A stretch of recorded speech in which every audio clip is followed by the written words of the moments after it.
1963년부터 68년까지 한 5년 동안 우리나라에서 이제 최장기간 국방장관을 지낸 김성은 장군이라는 분이 있습니다. 이분은 신앙이 훌륭한 또 장로님이기도 하신데요. 6.25 때 여러 가지 전투에서 많은功을 세운 그런 해병대 지휘관입니다. 그는 북한군에 의해서 전선이 낙동강까지 밀렸을 때 통영 상륙 작전을 또 감행해서 반격의 기회를 마련했습니다. 그리고 메가더 장군의 지휘 아래 그 인천 상륙 작전에 참가하면서 혁혁한功을 세우고 또 서울 9.28 서울 수복에도 참여를 하였습니다. 1952년 10월에는 그 판문점 근처에서 벌어진 중공군과의 전투에서 크게 승리를 거두면서 중공군이 더 이상 남쪽으로 남하하지 못하도록 막아내는 결정적인 역할을 합니다. 휴전 후에는 한국 해병대가 발전할 수 있도록 여러 가지 면에서 힘을 쓰고 또 마지막까지 대한민국의 앞날을 걱정하면서 왕성한 활동을 펼쳤던 그런 존경받는 장군입니다. 그분의 간증을 들어보면 이렇게 전쟁에 나가서 싸울 때마다 참 어려운 상황에서도 많은 승리를 거두었다고 합니다. 특별히 그 판세를 가를 수 있는 중요한 고비의 전투에서 항상 승리를 했다는 겁니다. 물론 이분이 부하들에 대한 사랑이 남달랐기 때문에 부하들이 참으로 충성을 다해서 싸운 면도 있었고 또 지휘 전략이 훌륭했기 때문에 그런 승리를 거둘 수 있었던 것이죠. 본인 스스로도 이제 그에 대한 자부심이 있었다고 합니다. 그런데 그가 어느 날 권사님이셨던 그 어머니가 돌아가셨을 때 그 유품을 정리하다가 대성통곡을 했다는 거예요. 어머니 유품 중에 어머니의 기도 일기가 있었는데 그것을 읽다 보니까 어머니가 기도했던 시간, 기도했던 내용들이 거기 빽빽하게 적혀 있었던 겁니다.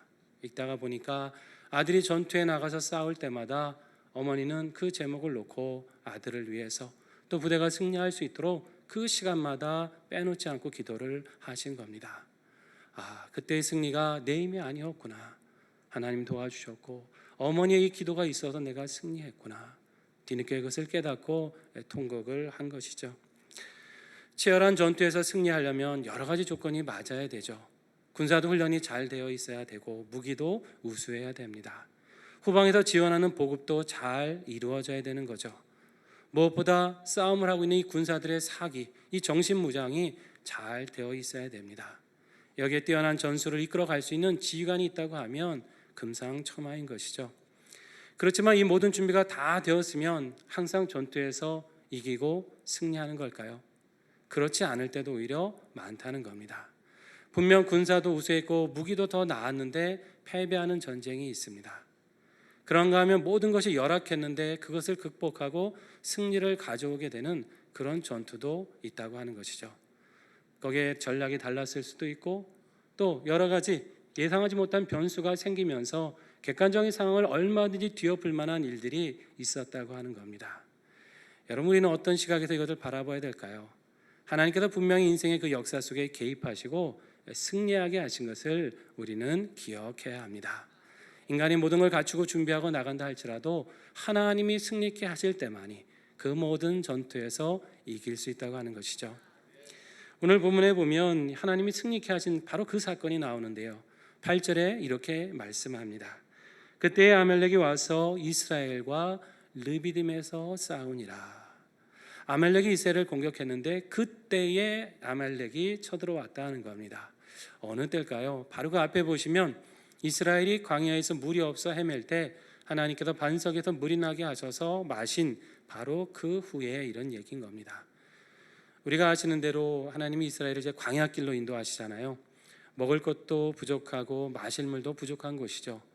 그렇지만 하나님은 만나와 메추라기를 보내셔서 먹이게 하셨고 또 반석에서 물이 나게 하셔서 그들로 마시게 한 겁니다.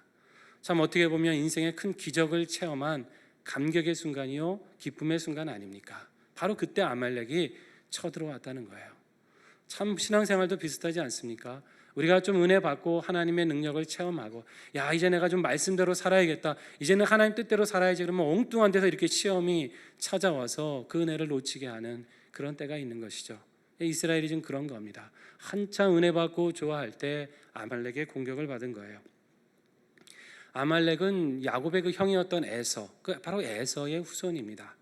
창세기 36장에 보면 에서가 엘리바스라고 하는 아들을 낳고 그 엘리바스가 또 아말렉이라고 하는 아들을 낳습니다.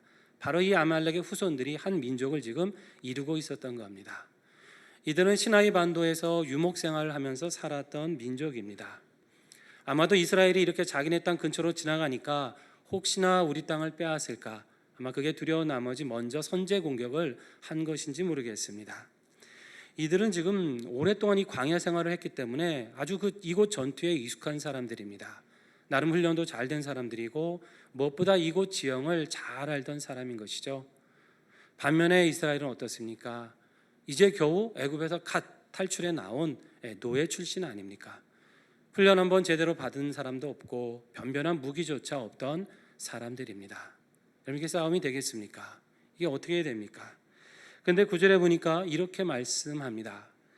모세가 여호수아에게 이르되 우리를 위하여 사람들을 택하여 나가서 아말렉과 싸우라. 내일 내가 하나님의 지팡이를 손에 잡고 산 꼭대기에 서리라. 여러분, 여호수아라고 무슨 뾰족한 방법이 있었을까요? 아무리 그가 뛰어난 장수였다 하더라도 훈련도 안 된 그 백성들을 데리고 나가서 싸운들 승산이 있겠습니까? 모세가 도대체 뭘 믿고 지금 이렇게 얘기를 하는 겁니까? 여러분, 이 구절을 잘 보시면 모세가 지금 뭘 손에 잡겠다고 하는 겁니까? 하나님의 지팡이를 잡겠다라고 말씀하는 거죠.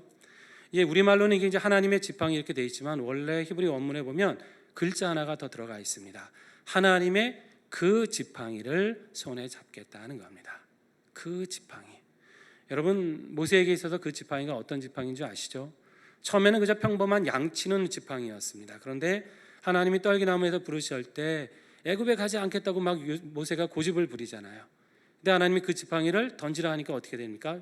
그 지팡이가 뱀으로 변하고 다시 그 지팡이를 잡았을 때 지팡이가 회복되는 그런 지팡이 아닙니까? 애굽에 재앙을 내릴 때 하나님이 그 지팡이를 내밀라고 하셨을 때 그 지팡이로 인해서 재앙이 내려졌습니다. 홍해가 앞을 가로막을 때는 어땠는가요? 하나님께서 뭘 내밀라고 하세요? 네 손에 있는 지팡이를 내밀라. 그리고 그 지팡이를 내밀고 손을 거두지 않으니까 그 홍해가 갈라지고 백성들이 건넜던 겁니다. 그냥 지팡이가 아닌 것이죠. 이것은 하나님의 권능의 지팡이, 하나님이 함께 하신다고 하는 능력의 지팡이인 겁니다. 지금 모세는 그때 하나님께서 함께 하셨던 그 권능의 하나님이 지금 우리와 다시 함께 하신다는 걸 지금 확신하는 겁니다. 그러니까 여호수아에게 나가라고 하는 거예요. 그 하나님이 지금도 반드시 도와주실 것이다, 함께하고 이기게 하실 것이다, 믿음이 있었기 때문에 그 지팡이를 붙들고 기도하겠다는 겁니다. 여러분, 우리의 삶도 그렇지 않습니까? 하나님은요, 우리의 이전의 삶을 구원하신 여기까지 이끄신 하나님 아닙니까? 바로 우리를 구원하신 그 하나님께서 지금 나의 삶에서도 함께 하시는 그 하나님이 되신 것을 믿으셔야 되는 겁니다. 날 구원하는 하나님이 다르고 지금 내 공경 속에서는 잊어버리는 하나님, 그런 하나님이 아니라 그때 분명히 내 삶에도 함께 하시고 동행하셨던 그분이 오늘 이 시간에도 함께 하시는 그 하나님이시다. 나는 그분을 의뢰하고 붙들겠다라고 하는 믿음으로 우리가 살아가야 되는 겁니다. 여러분, 그 하나님은 동일한 하나님이신 거예요. 오히려 우리를 더 크게 붙들어 주시고 승리하게 하셔서 더 큰 축복으로 나가게 하시는 바로 그 하나님이신 겁니다. 이렇게 하나님을 의지했을 때 우리는 이제 담대히 나갈 수 있는 거거든요. 어떻게 나가는 겁니까? 기도하면서 행하면서 나가는 겁니다.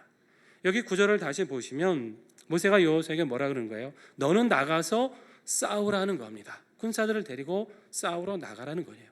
그리고 모세는 어떻게 하겠다는 거예요?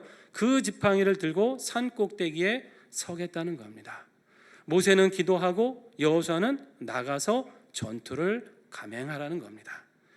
여러분, 세상에서 영적 싸움이 이런 거 아닙니까? 열심히 삶의 현장에서 주신 싸움을 우리는 싸우는 겁니다. 피할 수 없는 것이죠. 내게 주어진 일을 감당하고 성실하게 싸워가야 되는 거예요. 근데 그것만이 전부입니까? 그렇지 않은 것이죠. 그것을 위해서 우리는 기도해야 하는 겁니다. 하나님, 이 주신 일이 내 힘만으로는 안 됩니다. 내 힘만으로는 부족합니다. 나를 도와주셨던 그 하나님, 오늘도 나를 도와주시옵소서. 기도하며 나갈 때 거기에 우리의 영적인 승리가 있다고 하는 겁니다. 공부하는 학생이 막 기도만 열심히 하고 공부 안 하면 어떻게 되겠어요? 좋은 성적이 나올 수가 없지 않습니까? 또 반대로 열심히 공부하고 밤낮 없이 애는 쓰는데 전혀 기도하지 않으면 어떻게 되겠습니까? 도와주시는 그 하나님의 능력을 경험할 수 없는 것이죠. 우리가 직장에서 사회 속에서 살아갈 때 주신 일을 잘 감당하려면 치열하게 성실하게 감당해야죠. 그러나 기도하지 않으면 어떻게 됩니까? 그 일을 감당하기는 너무 버겁고 무거운 겁니다. 기도하고 감당할 힘을 주시도록 할 때 그것을 능히 감당하고 주변을 변화시킬 수 있는 그 능력을 우리는 얻게 되는 겁니다. 여러분, 질병을 치료하고 하는 일도 마찬가지 아닙니까? 우리가 아플 때 좋은 의사를 찾아가서 열심히 치료받고 규칙적으로 약도 먹고 관리를 잘 해야 되는 것이죠. 그러나 그게 전부가 아닌 것이죠. 하나님께서 내 모든 몸을 지으시고 하시는 하나님이 온전한 치유와 회복을 주시도록 우리는 간절히 기도하고 하나님을 붙들어야 하는 겁니다. 그렇게 기도하고 행하고 이 두 가지가 함께 나가면 하나님께서 그 일을 통해서 반드시 우리를 구원하시고 역사해 주시는 겁니다. 본문에 보니까 바로 모세는 그러한 믿음으로 여호수아를 내보낸 거예요. 그리고 자신은 올라가서 기도를 하는 겁니다. 여기 보니까 모세가 손을 이렇게 높이 들면 어떻게 됩니까? 누가 이겨요? 이스라엘이 이기게 되고, 이제 피곤해서 손이 내려와지면 누가 이기는 겁니까? 이제는 아말렉이 우세해지는 겁니다. 가만히 보니까 이 기도의 손이 내려올 때마다 이스라엘이 불리해지고, 기도의 손이 올라가면 이스라엘이 이기니까 눈치챈 아론과 훌이 옆에서 어떻게 하는 거예요? 돌을 가져다가 모세를 앉혀놓고 한 사람은 이쪽에서 한 사람은 이쪽에서 그 팔을 굳게 붙들고 이 손이 내려오지 않도록, 기도가 그치지 않도록 그렇게 도와줍니다. 여러분, 기도의 손이 내려오지 않으니까 어떻게 됩니까? 해가 지도록 기도가 이루어지고, 그러다 보니까 이스라엘이 완전한 대승을 거두게 되었다는 것이죠. 두 손을 높이 든다는 건 무슨 뜻입니까? 하나님, 제 손은 비어 있습니다. 하나님, 채워주셔야 합니다. 주님, 저는 연약합니다. 하나님, 이 손 붙들어 주셔야 합니다. 그렇게 고백하는 겁니다. 하나님 앞에 내 힘이 부족함을 알고 온전한 승리를 주시는 그는 주님께 전적으로 나를 의지하는 행위, 그것이 내 손을 높이 들었다는 겁니다. 기도가 쉬지 않았다는 것이죠. 내 삶에 기도가 멈추지 않았다는 것을 뜻하는 겁니다. 때로는 근데 힘들 때가 있잖아요. 모세의 팔이 아파서 내려오듯이 우리의 기도가 지칠 때가 있고, 내 영적 싸움이 어렵게만 느껴질 때도 있는 겁니다. 여러분, 어떻게 하는 겁니까? 혼자 싸우는 게 아니라는 것이죠. 아론과 우리 옆에서 함께 기도한 것처럼 우리는 기도의 동역자들이 서로에게 있다는 겁니다. 함께 기도하고 함께 나갈 때 이 승리를 하나님께서 이루어 주시는 거예요. 목회자는 우리 성도님들이 이 영적 싸움 잘 감당하도록 기도하는 것이고, 여러분 목회자가 바로 서서 그렇게 말씀을 증거할 수 있도록 여러분은 기도하시는 겁니다. 우리 성도 간에는 서로 협력하고 격려하면서 그분이 세상에서 쓰러지지 아니하고 감당하는 그 모든 일에서 이겨나갈 수 있도록 여러분 함께 기도해 주시고 도와주시는 겁니다. 그렇게 함께 기도할 때 하나님의 역사가 일어나는 거예요. 믿음 때문에 시댁에 핍박을 받고 있는 한 집사님이 계셨습니다. 그렇지 않아도 핍박이 심한데 이 명절만 되면 이 제사 문제니 이런 거 준비 때문에 더 핍박이 심한 거예요. 얼마나 이제 힘들었는지 이분이 명절만 다가오면 몸에 병이 생기는 겁니다. 그 때문에 이제 기도도 하고 애를 써봤지만 두려운 마음이 잘 해결이 안 되는 거예요. 그러다가 구역 식구들에게도 좀 부탁을 하고 같은 전도의 식구들한테도 좀 부탁을 합니다. 제 상황이 이러이러하니 같이 좀 꼭 좀 기도해 주세요. 제가 용기 낼 수 있게, 시댁이 변할 수 있게 기도해 달라고 그렇게 부탁을 한 거예요. 구역 식구들이 자기 일처럼 생각하고 같이 기도합니다. 하나님께서 도와주시도록 그렇게 기도를 하는데, 어느 날 집사님이 기도하는데 하나님께서 딱 마음에 주시는 음성이 있었습니다. 딸아, 두려워하지 말라. 내가 너와 함께하고 있다. 네가 시댁으로 인해서 괴로워하고 있지만 시댁을 괴롭히고 있는 마귀도 너 때문에 괴로워하고 있다는 것을 네가 알아야 한다. 이런 마음을 딱 주시는 거예요. 그럼 갑자기 두려운 마음이 사라지기 시작합니다. 시댁 가는 게 은근히 기다려졌어요. 그리고 그 문을 물고 열고 들어갈 때마다 마음으로 이렇게 외치는 겁니다. 마귀야, 괴롭지? 내가 또 왔다. 이런 마음으로, 이렇게 기꺼운 마음으로 가서 그렇게 애를 쓴 겁니다. 나중에는 점점 이 며느리를 대하는 태도가 달라지는 거죠. 결국 시어머니도 가족들도 다 예수 믿고 하나님을 함께 섬기는 믿음의 식구들이 되었던 겁니다. 여러분, 우리가 함께 기도하면요, 안 돼 보이는 것 같은 그 역사가 반드시 이루어지는 겁니다. 왜냐하면 그 기도의 불꽃이 꺼지지 않거든요. 그 손이 내려오지 않고 있기 때문에 하나님께서는 반드시 역사해 주시는 거예요. 안 될 것 같은 일, 불가능해 보이는 일도 반드시 하나님은 우리의 합력하는 기도를 통해서 그 선한 역사를 이루어 가시는 겁니다. 우리 가정을 위해서 기도의 손을 높이 드시기 바랍니다. 자녀를 위해서 기도의 손을 높이 드세요. 교회를 위해서, 이 나라 민족을 위해서 이 기도의 손이 내려오지 않도록 여러분 그 손을 높이 드시기 바랍니다. 하나님은 반드시 그 손을 붙들어 주시고 우리에게 응답해 주실 겁니다. 이길 수 없을 것 같은 이 전투를 이스라엘은 크게 승리를 하게 되죠. 들뜨고 기뻐할 수 있는 이 마음 가운데 하나님은 이런 말씀을 주시고 계세요. 14절 말씀을 한번 보시겠습니다. 여러분 이 말씀을 다시 한번 함께 읽겠습니다. 여호와께서 모세에게 이르시되 이것을 책에 기록하여 기념하게 하고 여호수아의 귀에 외워 들리라. 내가 아말렉을 없이하여 천하에서 기억도 못하게 하리라. 아멘. 여기 보면 이제 이게 두 문장으로 되어 있죠. 첫 번째는 뭡니까? 이 승리를 책에 기록하고 기념해서 여호수아의 귀에 외워서 들려라. 이제 이 한 문장이고요. 두 번째 문장은 뭐냐면 내가 아말렉을 없이하여 천하에서 기억도 못하게 하리라. 이렇게 이제 두 문장으로 되어 있거든요. 근데 이게 이제 원문을 보면 사실 연관된 한 문장입니다. 앞뒤가 떨어지는 문장이 아니라 한 내용으로 되어 있는 문장이에요. 다시 번역해 드리면 이렇습니다.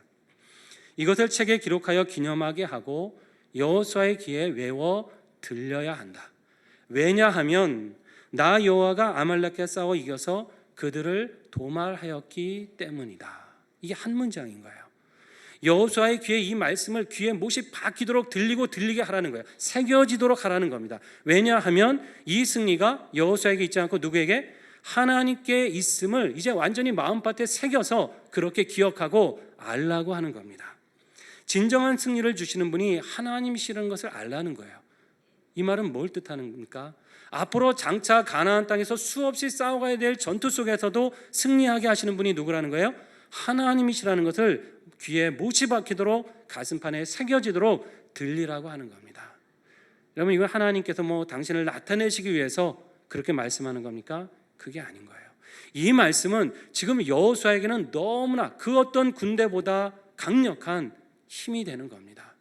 여러분 생각해 보십시오. 여호수아의 입장에서 어쩌다 승리를 한번 했어요. 그렇지만 이런 싸움이 이제 한두 번이 아니라 평생에 겪어가야 될 싸움이 그 앞에 놓여 있습니다. 내 힘으로 승리했다고 하면 어떤 생각이 들겠습니까? 전투를 만날 때마다 그는 불안하고 두려웠겠죠. 이번에는 어쩌다 이겼는데 다음엔 어떻게 해야 될까? 이번엔 약한 상대라서 그나마 감당하기가 쉬웠는데 이제 더 강한 상대를 만나게 되면 어떻게 싸워야 되나? 그 마음은 늘 불안하고 근심이 될 수밖에 없는 거 아닙니까? 하나님 그에게 말씀하는 거예요. 아니다. 네 힘으로 승리한 게 아니다. 네가 전략을 잘 짜서 이긴 게 아니다. 승리는 오직 나에게 있는 것이다. 상대가 강하다고 두려워할 일이 아니다. 나와 함께하면 반드시 너는 승리하게 되어 있다. 그 승리의 비결을 완전히 가르쳐 주신 거예요.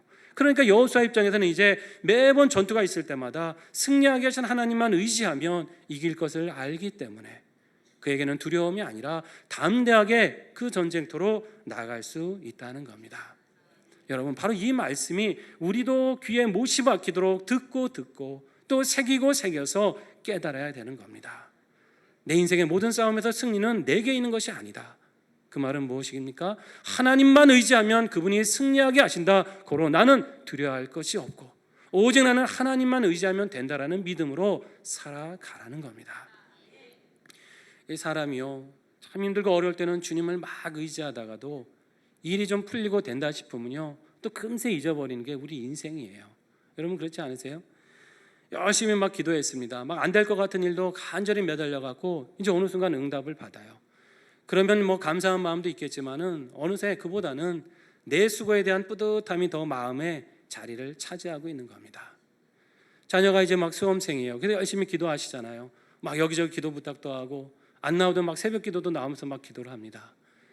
근데 이제 자녀가 좋은 성적을 받고 이제 합격을 했어요. 그럼 여러분 누구한테 감사하셔야 되는 거예요? 하나님께 당연히 감사해야 되는 거죠. 근데 그냥 감사합니다 한 줄로 입술로 딱 그냥 그쳐버리고 마음 한켠에 이제 이런 생각이 있는 거죠. 그래도 내 자식이 나 닮은 데가 있어갖고 그냥 기본은 하는구나. 그렇지. 예? 나의 뿌듯함이 더 마음에 자리 잡는 거예요. 힘든 질병 때문에 여러 가지 막 싸웠어요. 좋은 병원 찾아다니면서 애를 썼어요. 여기저기 기도 부탁도 하고 신방도 받고 애를 쓰면서 그렇게 기도해서 정말 잘 치료받고 이제 회복되었습니다. 여러분, 누가 하신 겁니까? 하나님이 하셨잖아요. 물론 이제 근데 그 감사는 또 싹 한 줄에 그쳐버리고, 아유 그래도 참 누구 소개로 용한 의사 만나가지고 내가 이번에 이렇게 참 잘 해결됐다고, 뭔가 어떤 나의 수고, 내가 했던 것이 마음의 뿌듯함으로 자리 잡을 때가 있다고 하는 겁니다. 여러분, 그렇게 적절한 환경이 될 수 있도록 인도해 주신 분이 누구신 거예요? 하나님이신 겁니다. 그런 사람을 만나게 하시고 그런 환경을 열어주시고 누군가에게 나 사연을 듣게 하시고 그렇게 돕는 손길을 이루어 주신 분은 하나님이시라는 것이죠. 여러분, 우리가 처음에 힘들었을 때 하나님을 의지했던 그 마음을 일이 해결된 뒤에도 그대로 간직할 수 있다면, 그걸 감사함으로 간직할 수 있다고 하면 여러분, 그게 은혜고 축복인 겁니다. 일이 해결된 게 중요한 게 아니에요. 지금 응답받았다는 게 중요한 게 아닌 겁니다. 그보다 중요한 거는 그 일을 통해서 정말 하나님이 나한테 영광을 받으시고 있고 내가 앞으로 이후에 모든 인생 걸으면서 계속해서 하나님을 신뢰할 수 있다, 바로 이 믿음이 굳건하게 된 거, 이게 정말 축복이고 은혜인 겁니다. 여러분에게 이 축복이 가득하시기를 바랍니다. 여러분, 모세는 이것을 잊지 않기를 바랬어요. 이스라엘 자손들이 이 한 번의 승리에 도취되어서 하나님을 잊어버리기를 원치 않은 겁니다. 그래서 어떻게 합니까? 15절 16절에 이렇게 말씀합니다. 모세가 제단을 쌓고 그 이름을 여호와 니시라 하고 이르되 여호와께서 맹세하시기를 여호와가 아말렉과 더불어 대대로 싸우리라 하셨다 하였더라. 모세가 뭘 쌓았습니까? 제단을 쌓고 거기를 여호와 니시다, 여호와는 나의 승리의 깃발이시다 선언했다는 겁니다. 여러분, 이 무더기를 보는 사람마다 적들은 어떻게 하겠어요? 야, 하나님은 저들과 함께 하시는 하나님이다, 두려워했겠죠.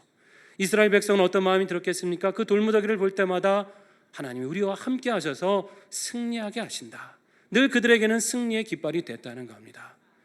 여러분, 깃발은 군대를 상징하는 겁니다. 깃발을 딱 보면 그 군대가 어떤 군대인지, 어떤 공을 세워왔는 군대인지를 알게 되는 거죠. 그래서 용맹한 부대의 깃발을 보면요, 적들은 싸워보지도 못하고 도망치게 바쁜 겁니다. 왜? 그 깃발이 어떤 걸 상징하는지 너무나 잘 아는 거거든요. 하나님 우리의 승리의 깃발이 되신다, 그거는 세상의 모든 영적 전투에서 우리가 능히 승리할 수 있다는 것을 보여주는 겁니다. 오히려 사탄 마귀가 우리를 두려워서 벌벌 떨게 하는 그런 능력인 겁니다. 세상이 아무리 악하고 어두울지라도 하나님이 승리의 깃발이 되어주시기 때문에 능히 우리는 그 싸움에서 이기고 승리할 수 있다는 겁니다. 여러분, 이 세상이 그런 전쟁터 아닙니까? 우리가 하나님 앞에 바로 서기 위해서 싸우고 있고 정말 이 땅이 하나님 앞에 건강하게 설 수 있도록 우리가 싸워가는 거 아닙니까? 우리의 가정이, 우리의 교회가, 이 땅과 이 사회가 정말 하나님 앞에 바로 서도록 우리는 싸워가는 영적인 군사인 겁니다. 쉽지만은 않죠. 그러나 대장 되신 예수님을 따라가고 승리의 깃발이신 그분을 따라가면 하나님이 반드시 승리하게 하십니다. 알모롱가의 기적이라고 하는 다큐멘터리가 하나 있습니다.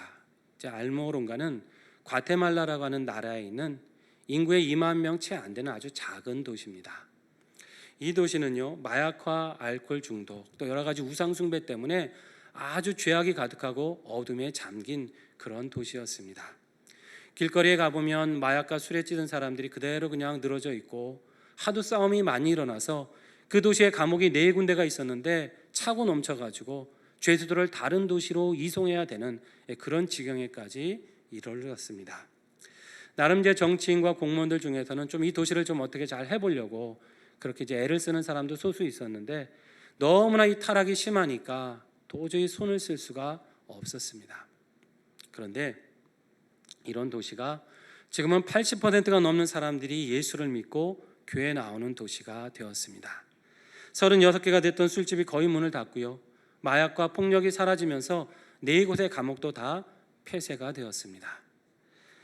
곳곳에 24개가 넘는 교회가 들어서고 예수 믿는 사람이 늘어나니까 이제 밖에서는 이 도시를 가리켜서 교회의 도시라고 하는 그런 별명을 붙여주게 됐습니다. 그렇게 부패하고 어두웠던 도시가요, 깨끗한, 과테말라에서 가장 깨끗한 도시, 가장 잘 사는 도시로 완전히 탈바꿈한 것입니다. 어떤 일이 일어났겠습니까? 이게 가능하겠습니까? 여러분, 한 목사님과 성도들의 목숨을 건 중보 기도가 여기에 있었습니다. 이 마을 출신으로 마리아노 리스카에라고 하는 목사가 있었어요. 이분은 자기의 고향이 이 죄악 가운데로 망해가는 것을 도저히 견딜 수가 없었습니다. 하나님 앞에 기도하기 시작합니다. 하나님, 제 사랑하는 이 고향, 이곳이 하나님의 말씀으로 변화받게 하여 주시옵소서. 죄악과 부패와 이 어둠의 세력이 물러가고 여호와 니시 하나님, 그 능력의 하나님을 힘입어서 이 도시가 새롭게 될 수 있도록 인도하여 주시옵소서. 그렇게 기도한 겁니다. 일주일에 3일씩 4일씩 금식하면서도 기도하고, 그러다 보니까 하나 둘씩 성도님들도 참여하면서 어느새 이 교회는 이제 기도하는 소리로 그렇게 가득 찬 교회가 됐던 겁니다. 그 와중에 갱단들의 위협을 받습니다. 목사님 집까지 쳐들어와서 총구를 이 목에 집어넣고 방아쇠를 당기기 직전까지 그런 살해 위협도 받는데요. 그래도 목사님과 성도들은 이 기도의 손을 내릴 수가 없었습니다. 계속해서 하나님 앞에 기도하기 시작한 거예요. 술에 빠졌던 사람들, 마약하던 사람들이 교회 하나 둘씩 나오면서 자기의 삶을 청산하고 회개하면서 새 사람 되겠다고 주님을 붙드는 겁니다. 불치병을 앓았던 사람들이 찾아왔다가 기도를 받고 하나님이 고쳐주시는 역사를 경험하게 되는 겁니다. 그렇게 하나님을 살아계심을 경험하면서 사람들이 이제 예수 믿고 완전히 도시 자체가 새롭게 된 겁니다. 놀라운 거는요, 사람만 변한 게 아니라 그 땅의 토양도 완전히 바뀌었다는 겁니다. 원래는 굉장히 농산물이 수확이 안 되는 땅이었습니다. 그런데 어느 순간부터 도시가 변하니까 이 토질이 바뀌면서 이전과는 다른 1000배 가까운 수확량을 올리게 된 겁니다. 농산물의 크기도 커지고 당도도 아주 좋아지는 그런 과일들, 채소들이 생산이 되기 시작한 거예요. 그래서 그것이 남고 남으니까 이제 멕시코와 엘살바도르 나라까지 이제 수출하는 그 지경까지 이르게 된 겁니다. 그래서 이제는 가장 잘 사는 나라로, 깨끗한 그런 도시로 그렇게 바뀌어가고 있는 겁니다. 여러분, 이 도시도 지금도 이 영적 싸움을 계속하고 있다 그래요. 하나님께서 더 온전한 하나님이 이끄시는 도시가 되도록 그런 기도를 멈추지 않고 있다고 하는 겁니다. 여러분, 어떻게 이런 게 가능하겠습니까? 개인이 변한 것도 아니고 가정이 변한 게 아니라 한 도시 전체가 어떻게 변할 수 있습니까? 바로 승리의 깃발 대신 하나님을 의지하고 기도의 손을 내리지 않고 있는 그 성도들 때문에 바로 그 도시가 변화되었던 겁니다. 할 수 없어 보였던 일, 불가능해 보였던 일도 그렇게 승리의 하나님을 의지하고 함께 합심하여 간구하니까 그 도시도 그 사회도 완전히 바뀌더라는 것이죠. 하나님의 역사는 이런 겁니다. 여러분, 우리가 이제 얼마 있으면 광복 74주년을 또 맞이하게 되는데요. 하나님께서 참 우리나라 어려운 가운데에서도 여호와 니시가 되셔서 우리를 해방시켜 주시고 여기까지 인도해 주시지 않았습니까? 이 하나님께서 앞으로 우리 민족의 역사도 정말 주님을 의지할 때 더 복되고 부강한 나라로, 더 하나님을 경외하고 복을 받는 민족으로 이끌어 주실 것입니다. 우리 한반도를 보면 참 염려할 게 많이 있잖아요. 이 국제 정세가 어떻게 될 건가? 주변 강국들 사이에서 우리나라가 참 어떻게 나가야 되는가? 우리가 근심하고 염려할 일이 많이 있습니다. 우리 힘으로 해결되지 않은 일들이 분명히 산적해 있는 것이죠. 그러나 아무리 그러한 것이 강할지라도 누가 승리케 하시는 겁니까? 하나님이 승리케 하시는 겁니다. 성도들의 기도의 손을 통해서 내려지지 않는, 올려지는 그 기도의 손길을 통해서 하나님은 반드시 이 땅에 승리를 주시고 회복을 주시고 변화를 주실 것입니다. 여호와 니시 승리의 하나님, 이 하나님을 오늘도 내 하나님으로 모시고 우리 삶에 주시고 우리 민족에 주시는 이 승리의 대열에 동참하시는 우리 주님의 영적 군사들이 다 되시기를 주님의 이름으로 축원합니다.